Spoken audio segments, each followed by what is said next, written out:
وهدانا على دين الإسلام أشهد أن لا إله إلا الله وحده لا شريك له المبعوث رحمة للعالم أما بعد فقال الله تعالى في القرآن الكريم أعوذ بالله من الشيطان الرجيم بسم الله الرحمن الرحيم أحسب الناس أن يتركوا أن يقولوا آمنا وهم لا يفتنون صدق الله العظيم.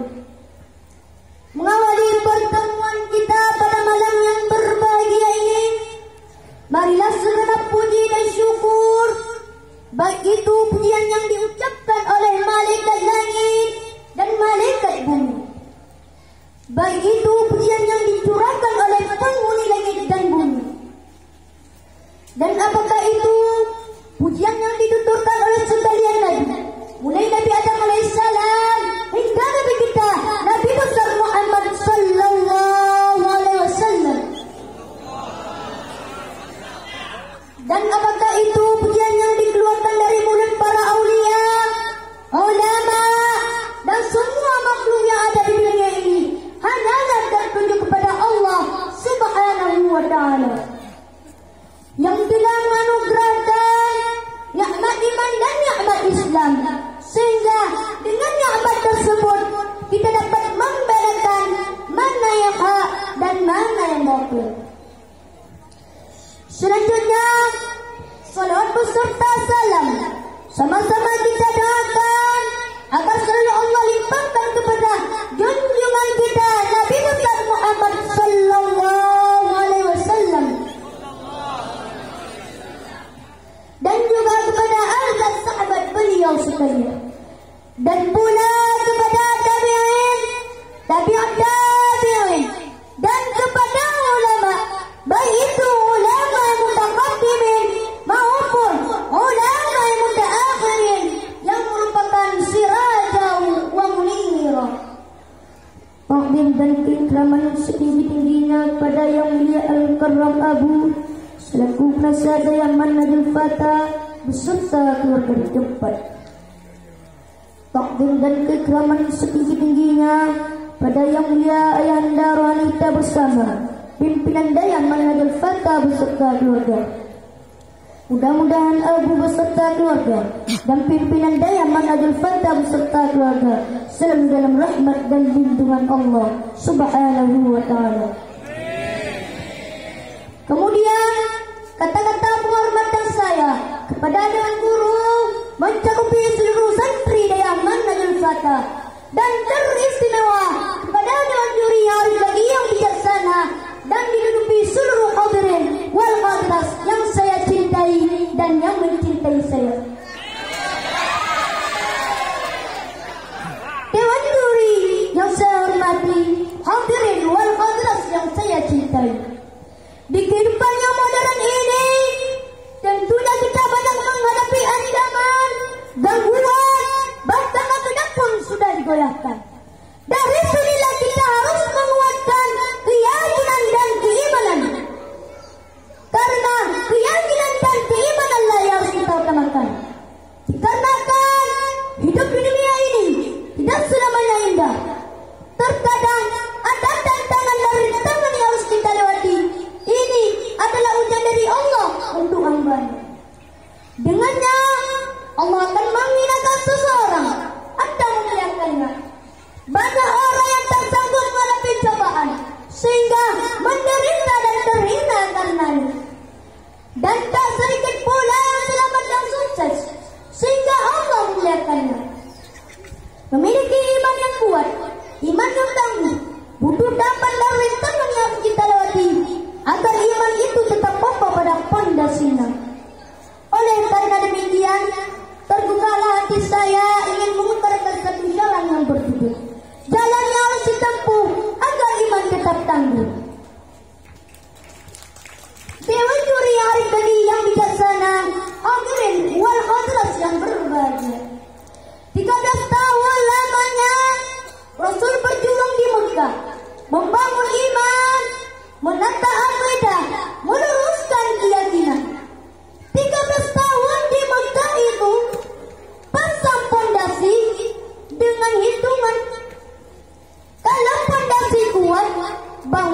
aman. Pondasi rapuh, bangunan runtuh. Pondasi mencong, bangunan bengkok. Bangunan mah bagaimana pondasinya? Manusia hidup bagaimana gimananya? Iman itu gak kelihatan, tapi bisa dinilai. Dari mana? Dari gejala ditimbulkannya, yaitu dalam bentuk amalnya. Kalau ada listrik, lampu nyala. Kalau ada listrik, kipas angin muter. Kalau ada iman, sujud. Kalau ada iman, sedekah. Kalau ada iman, jihad. Sekarang listrik ada, lampu gak nyala, itu namanya konslet. Ngakunya beriman, tapi gak mau sholat, itu namanya. Ini intan paling mahal, ini mutiara paling berharga, iman. Boleh saja zaman berubah, tapi akidah tidak boleh goyah. Silakan saja masa berganti, tapi iman jangan mati. Nah, mari kita lihat. Abu Hanifah berkata, iman itu ada 4 macam. Yang pertama, imanun yazidu wa la yanqusu. Iman yang terus bertambah, tidak pernah berkurang. Ini imannya para anbiya wal mursalin, imannya para nabi, imannya para rasul. Kita lihat dalam sejarah, gak ada nabi yang dianamaskan, semua diuji dicoba. Bermacam-macam cobaan yang didapatkan dalam menyempurnakan keyakinan. Tapi makin berat cobaan, makin berat perjuangan, iman pun makin mantap. Ini jenis iman yang harus kita contoh. Yang kedua, ada iman la yazidu wa la yanqusu, tidak bertambah dan juga tidak berkurang. Ini iman yang stabil, imannya para malaikat. Dari dulu imannya tambah tidak, kurang pun tidak. Karena indikasi berkurang dan bertambah karena amal dan maksiat. Berkurang karena badis, bertambah karena gedis. Nah, malaikat itu gak nambah amalnya. Ada malaikat yang sudah diciptakan disuruh tasbih, tasbih aja, jadi enggak. Ada malaikat yang sudah diciptakan disuruh nyampain wahyu, wahyu aja usahanya, jadi enggak. Tapi malaikat juga imannya enggak berkurang. Kenapa? Karena ada kecenderungan maksiat. Dari dulu imannya tambah tidak, kurang pun tidak. Ini jenis iman yang kedua. Masyarakat muslimin rahimahullah. Adapun pembagian iman yang ketiga, yaitu imanun yazidu wa yanqusu. Jelas iman yang bisa bertambah, bisa juga berkurang. Kadang naik, kadang turun. Kadang-kadang iman naik. Oh, gak keluar dalam masjid. Masya Allah, naik. Kadang-kadang iman turun. 1 tahun gak ke masjid. Mengalami grafik pasang surut, naik turun. Itulah romantikanya. Itulah penting menjaga nilai keimanan. Akan datang cobaan, akan datang ujian, menguji ketakwaan kita, menguji keimanan kita. Sebagaimana Allah berfirman dalam surat Al-Ankabut ayat 2. Bismillahirrahmanirrahim. Aqasiban nasu ayyutraku ayyaqulu amanna wa hum la yuftanun. Apa manusia menyangka mereka akan dibiarkan saja mengucapkan kami beriman, padahal mereka belum diuji lebih dulu. Pada saat menghadapi ujian, itulah kelihatan pasang surut keimanan. Wa nabluukum bil khairi wa syarri. Kami akan coba, kami akan uji keimananmu dengan yang enak dan dengan yang tidak enak. Jangan cuma bilang gak punya duit cobaan, banyak duit ujian, tapi belum pernah saya dengar, Mas, saya lagi diuji sama Allah. kenapa duit saya lagi banyak? Belum pernah. Dan sudah bangkrut, kere, miskin, baru merasa diuji. Ini jenis iman yang ketiga.